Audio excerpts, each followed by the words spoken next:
Hello everybody, I'm Garrett, you're watching 11 Bang Bang. Today we're doing another video on the Kibler Southern Mountain Rifle. I've already done a side-end video on this particular rifle, but if you recall in that video I said you need to sight the gun in for the powder you're going to be using.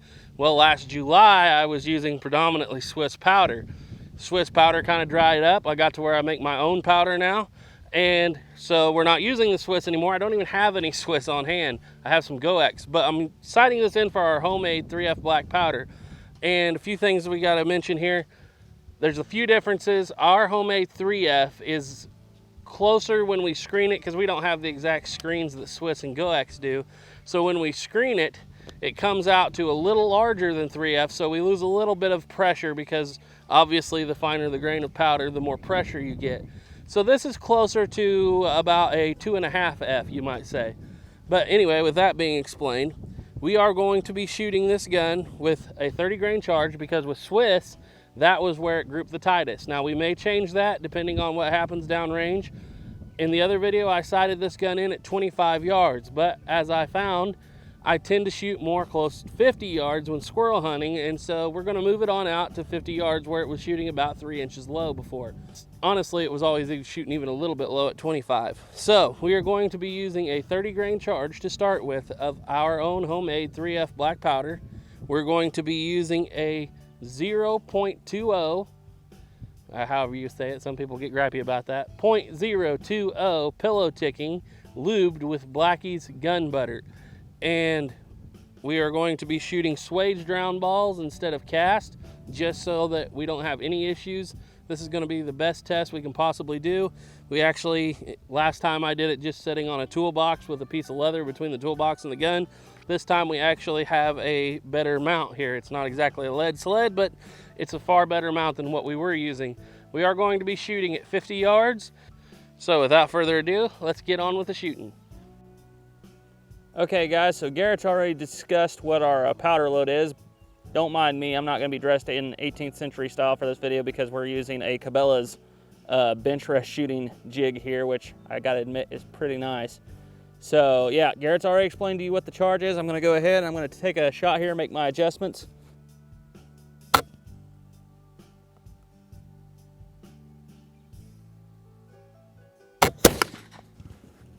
There's a hang fire, but it went.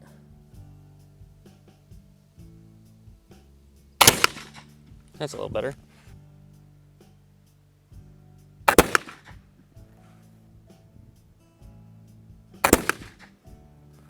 Okay guys, so here's our group. I don't count this one because I will admit I had a bunch of misfires and I did flinch even with that lead sled.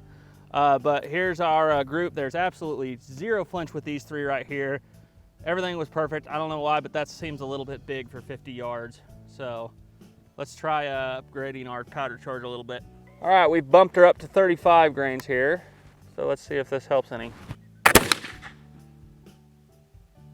You know this thing doesn't have very much recoil whenever you pull the trigger and you're looking down the sights and you're still on the target. All right guys, so interestingly enough, aside from this one round right here, our other two rounds went in the exact same holes as the first time. Like the exact same holes. So yeah, I don't know, it's consistently doing this.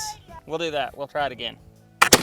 Okay, so our last shot went low again, so we actually bumped it up to 40 grains here, and we're gonna go ahead and see if we can bring this up a little bit.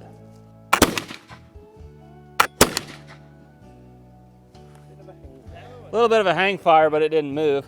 Cool. Okay. What are you doing up there? Oh boy. Mama's gonna kill us. Caleb, go retrieve him.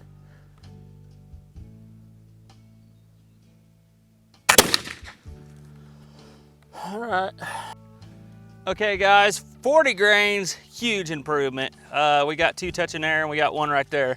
Yeah, two there, one there, 50 yards. Basically made one hole. Yeah. So Garrett wants to try a 25 grain charge and see how much it opens up versus that. So we'll go ahead and we'll try that. Hopefully I don't flinch with the massive recoil I'm about to experience here. That was a joke for those of you who didn't get it.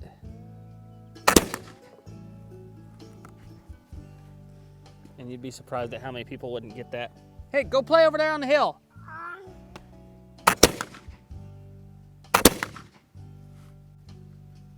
All right, so we had a pretty nasty flyer on that last round, so we're gonna go ahead and fire another one and see if we can't make it look a little better.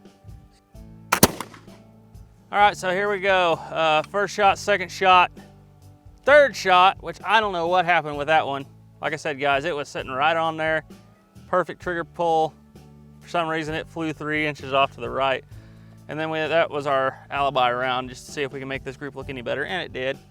But yeah, don't know what happened with that one. Maybe it was a little misshapen ball or something, or maybe it was the powder charge. Yeah, so we've taken off quite a bit on that front sight, and we're back up to our 40 grain charge because it worked the best. And let's go ahead and try to get this to hit point and point of impact.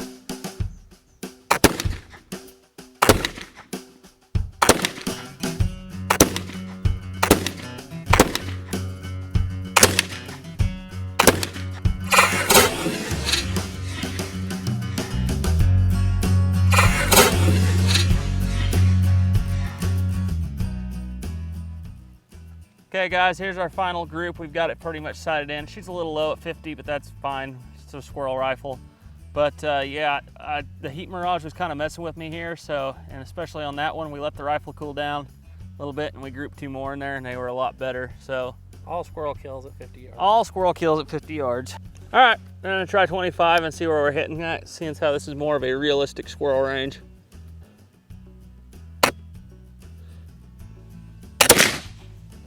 All right, guys, so Ethan's pretty well got this thing dialed in. He just took a shot at 25, hit right where he was aiming. So I'm gonna go ahead and take a shot at 25 since this is my rifle, and let's just make sure, pull this chair up a little bit. Just gotta make sure everything's kind of confirmed for me.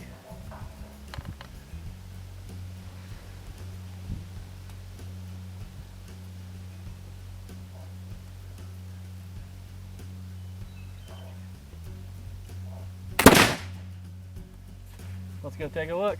Okay guys, so here's what happened. Ethan held low just to see if he could get a 6 o'clock hold, and this is his hole.